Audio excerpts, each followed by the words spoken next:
दुनिया में खूबसूरती की चर्चा तो हर तरफ होती है, लेकिन क्या आप खूबसूरती की मल्लिका कहे जाने वाली क्लियोपेट्रा के बारे में जानते हैं? क्लियोपेट्रा आज भी इतिहास में ऐसी रहस्यमयी कैरेक्टर के रूप में दर्ज है जिसके रहस्य पर पर्दा उठने का सिलसिला आज भी जारी है।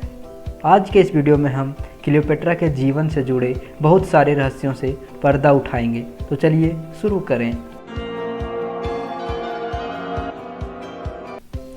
क्लियोपेट्रा टॉलेमिक साम्राज्य की आखिरी रानी थी, जिसका जन्म ईसा के 69 वर्ष पूर्व मिस्र के अलेक्जेंड्रिया में हुआ था, जिसने मिस्र पर लगभग 20 वर्षों तक शासन किया। क्लियोपेट्रा जन्म से ही बेहद खूबसूरत थी और जैसे जैसे वक्त बीतता गया उसकी खूबसूरती और बढ़ती गई। कहते हैं अगर उसे कोई एक बार देख ले तो वह उसकी खूबसूरती को जीवन पर्यंत भुला नहीं सकता था।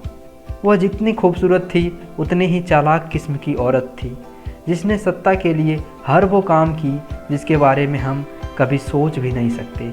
जीवन पर्यंत उसके संबंध सैकड़ों पुरुषों के साथ रही थी। क्लियोपेट्रा जब महज 17 वर्ष की थी, उसी समय उसके पिता टॉलेमिक 12 का निधन हो गया था और उसके बाद टॉलेमिक साम्राज्य का अगला सम्राट उसके भाई टॉलेमिक 13 को बनाया गया। मिस्र के रीति रिवाज के अनुसार क्लियोपेट्रा की शादी उसके भाई टॉलेमिक 13 से होनी थी, लेकिन सत्ता की चाहत रखने वाली क्लियोपेट्रा को अपने ही घर छोड़कर जाना पड़ा, जहां उसकी मुलाकात जूलियस सीजर से हुई, जो उस वक्त रोमन साम्राज्य का राजा था। जूलियस सीजर पहले ही मुलाकात में उसकी खूबसूरती का दीवाना हो गया और क्लियोपेट्रा ने भी उसे अपने माया जाल में फंसा लिया। क्लियोपेट्रा जूलियस सीजर को वो सब कुछ दिया जो वो चाहता था और उसके बदले उसे मिस्र पर आक्रमण करने के लिए उकसाया, और ठीक ऐसा ही हुआ। जूलियस सीजर ने मिस्र पर आक्रमण कर और भाई को हराकर उसने क्लियोपेट्रा को वहाँ की रानी बना दी, लेकिन फिर से मिस्र की रीति रिवाज के अनुसार उसे अपने छोटे भाई से शादी करनी पड़ी।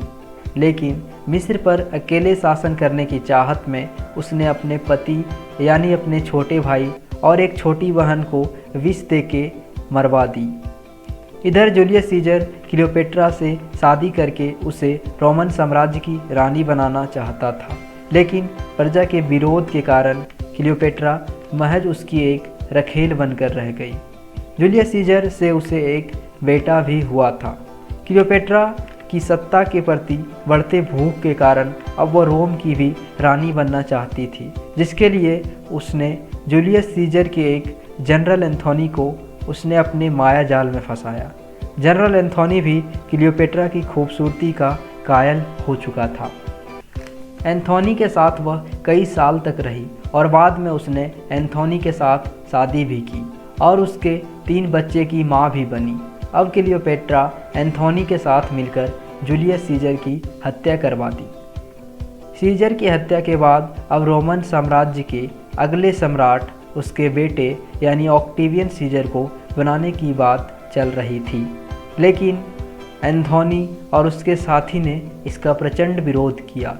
उस वक्त क्लियोपेट्रा ने भी एंथोनी का साथ दिया और दोनों ने मिलकर रोम के साथ युद्ध भी किया, लेकिन ऑक्टेवियन सीजर के विशाल सेना के सामने वो टिक नहीं पाया और उसे हार का सामना करते हुए वहाँ से भागना पड़ा। क्लियोपेट्रा ने अपने 70 जहाज़ों के साथ मिस्र चली गई। एंथोनी भी उसके पीछे पीछे भाग आया। इधर ऑक्टेवियन सीजर हर हाल में एंथोनी से बदला लेना चाहता था। इसके लिए उसने क्लियोपेट्रा को अपना हथियार बनाया और दोनों ने मिलकर अलेक्जेंड्रिया में ही एंथोनी की हत्या करवा दी। अब फिर से क्लियोपेट्रा ऑक्टेवियन सीजर को अपना मोह जाल में फंसाना चाहती थी, लेकिन ऑक्टेवियन सीजर उसके मोह जाल में नहीं फंसा और उसने क्लियोपेट्रा के मिस्र पर आक्रमण कर उसे जीत लिया। क्लियोपेट्रा को अपनी जान बचाकर वहाँ से भागना पड़ा। अब क्लियोपेट्रा दर दर की ठोकरें खा रही थी और छुप छुपा के अपने पहचान वाले के यहाँ रह रही थी। समय बीतता गया। अब क्लियोपेट्रा की शारीरिक हालत ठीक नहीं थी, उसकी सुंदरता भी ढलने लगी थी, लेकिन क्लियोपेट्रा की मृत्यु आज भी एक रहस्य है।